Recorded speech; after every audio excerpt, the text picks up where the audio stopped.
ಭಗವದ್ಗೀತೆಯಲ್ಲಿ ಶ್ರೀಕೃಷ್ಣ ಪರಮಾತ್ಮನಿಗೂ ಕಷ್ಟ ತಪ್ಪಲಿಲ್ಲ. ಅವನು ಕರೆಕ್ಟಾಗಿ ಮಾಡ್ತಿದ್ರು ಕೂಡ ಅವ್ನು ತಪ್ಪು ಅಂತ ಬರೆ ಮಾಡಿ ತೋರ್ಸೋದು ಎಲ್ಲರೂ ಇದ್ರು.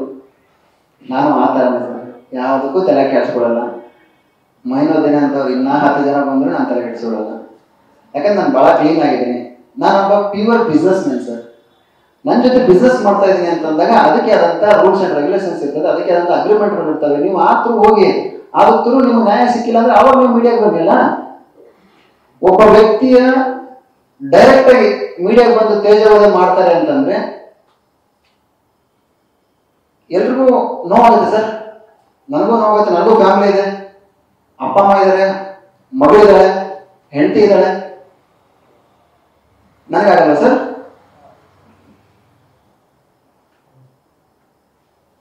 ನಾನು ಅಷ್ಟೇ ಸರ್ ಹೇಳ್ಕೊಳ್ಳೋದು.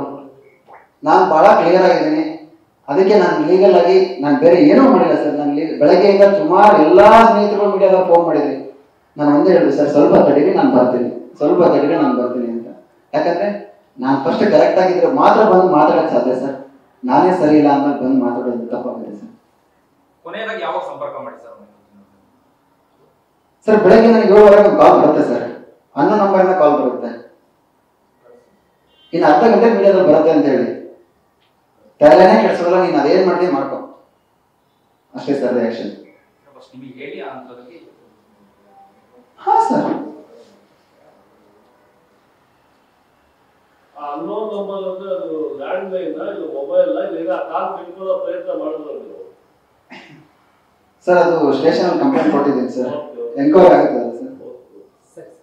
ಅಲ್ಲ ಆ ರೀತಿ ಮಾಡಿದ್ರೆ ನೀವು ತಿಳ್ಕೊಳ್ಳೋ ಪ್ರಯತ್ನ ಪಡಬೇಕಲ್ಲ ಅಂತ ಅಷ್ಟೇ ಸರ್. ನಾನು 2015ರಿಂದ ನಾನು ಬಿಸ್ನೆಸ್ ಸ್ಟಾರ್ಟ್ ಮಾಡಿದ್ದೆ ಸರ್. ನಾನು ಮೊದಲು ಸ್ಟಾರ್ಟ್ ಮಾಡಿದ್ದೆ ಪತ್ರಿಕೋದ್ಯಮದ ಸ್ಟುಡಿಯೋ ಸೆಟಪ್ ಇಂದ ನಾನು ಬಿಸ್ನೆಸ್ ಸ್ಟಾರ್ಟ್ ಮಾಡಿದ್ದೀನಿ ಸರ್. ಒಳ್ಳೆ ಸ್ನೇಹಿತರುಗಳಿದ್ದಾರೆ ಸರ್ ಮೀಡಿಯಾದಲ್ಲಿ. ನನಗೂ ಕೂಡ ನನಗೆ ಫಸ್ಟ್ ಒಂದು ಮಾಧ್ಯಮದಲ್ಲಿ ಬಂದಾಗ ಆ ಕ್ಲಿಪ್ಪಿಂಗ್ ಅನ್ನ ನನಗೆ ಕಳಿಸಿದಾಗ ನನಗೂ ಗೊತ್ತಾಗಿತ್ತು. ನಾನು ಅವ್ರ ಜೊತೆ ಆ ವ್ಯಕ್ತಿ ಕಾಲ್ ಮಾಡಿ ಹೇಳಿ ಕಟ್ ಮಾಡಿ ಅರ್ಧ ಗಂಟೆಗೆ ನನಗೆ ಕ್ಲಿಪ್ಪಿಂಗ್ ಬರುತ್ತೆ. ಈಸ್ ಪಕ್ಕ ಪ್ರಿ ಪ್ಲಾನ್.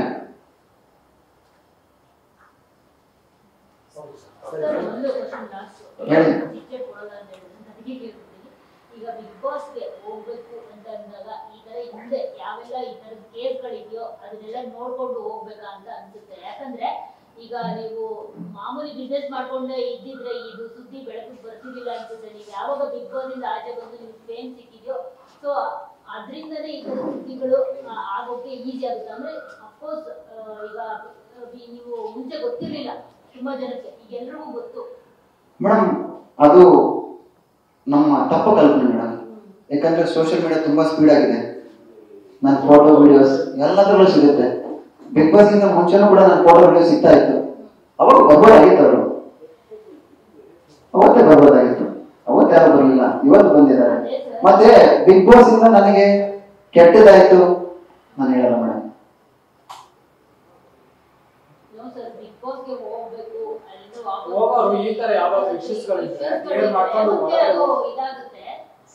ಆ ತರ ಏನಿಲ್ಲ ಸರ್. ಸರ್ ನಾನು ಇವಾಗ ಬಿಗ್ ಬಾಸ್ ನಡೀತಾ ಇದೆಯಾ ನೀವೇ ನೋಡಿ ಸರ್. ಬಿಗ್ ಬಾಸ್ 8-9 ತಿಂಗಳು ಆಯ್ತು ಸರ್. ನೆಕ್ಸ್ಟ್ ಸೀಸನ್ ಸ್ಟಾರ್ಟ್ ಆಗುತ್ತೆ. ಲಾಸ್ಟ್ ಸೀಸನ್ ಅಲ್ಲಿ ಒಂದು ಇಶ್ಯೂ ಆಗಿತ್ತಲ್ಲ, ಒಂದು ಕೇಸ್ ಸಂಬಂಧಪಟ್ಟಾಗ ಆಮೇಲೆ ಯಾರೋ ಒಬ್ಬರು ಇದು ಮಾಡಿ ಸರ್ ಅದು ಅವ್ರ ವ್ಯಕ್ತಿತ್ವ.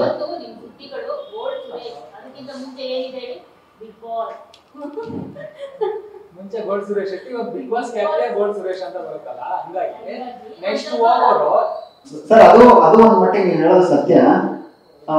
ಬಟ್ ಸಿಚುವೇಶನ್ ಕಾರಣ ಹೇಗೆ ಹೇಳುತ್ತೋ ಹೇಗೆ ಹೋಗುತ್ತೋ ಅಂತ ಗೊತ್ತಾಗಲ್ಲ ಸರ್. ದಾರಿ ನಡೀತಾ ಇರ್ತೀವಿ, ಯಾವ ದಿಕ್ಕಲ್ಲಿ ಹೋಗುತ್ತೋ ಗೊತ್ತಾಗಲ್ಲ. ಯಾಕಂದ್ರೆ ಅವ್ರಿಗೆ ಆ ಆಪರ್ಚುನಿಟಿ ಸಿಕ್ಕಾಗ ಅವ್ರ ಹಿಂದೆ ಕೇಸ್ ಇದ್ರು ಕೂಡ ಅವ್ರು ಹೋಗ್ಲೇಬೇಕಂತ ಪರಿಸ್ಥಿತಿ ಬಂದಾಗ ಹೋಗ್ಲೇಬೇಕಾಗುತ್ತೆ. ಏನು ಮಾಡೋಕ್ಕಾಗಲ್ಲ.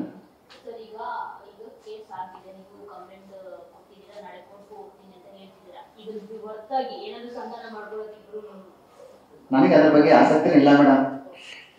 ತಪ್ಪೇ ಮಾಡಿಲ್ಲ ಅಂದ್ಮೇಲೆ ಯಾಕೆ ತಲೆ ಕೆಡಿಸೋಬೇಕು? ಇಷ್ಟು ಚೆನ್ನಾಗಿ ಇಷ್ಟು ನಗ್ತಾ ಇಷ್ಟು ಖುಷಿಯಾಗಿದ್ದೀನಿ. ಯಾಕಂದ್ರೆ ತಪ್ಪು ಮಾಡಿಲ್ಲ ಮೇಡಮ್. ತಪ್ಪು ಮಾಡಿದೀವಿ ಅಂದ್ರೆ ತಲೆ ಬಗ್ಗಿಸ್ತೀವಿ.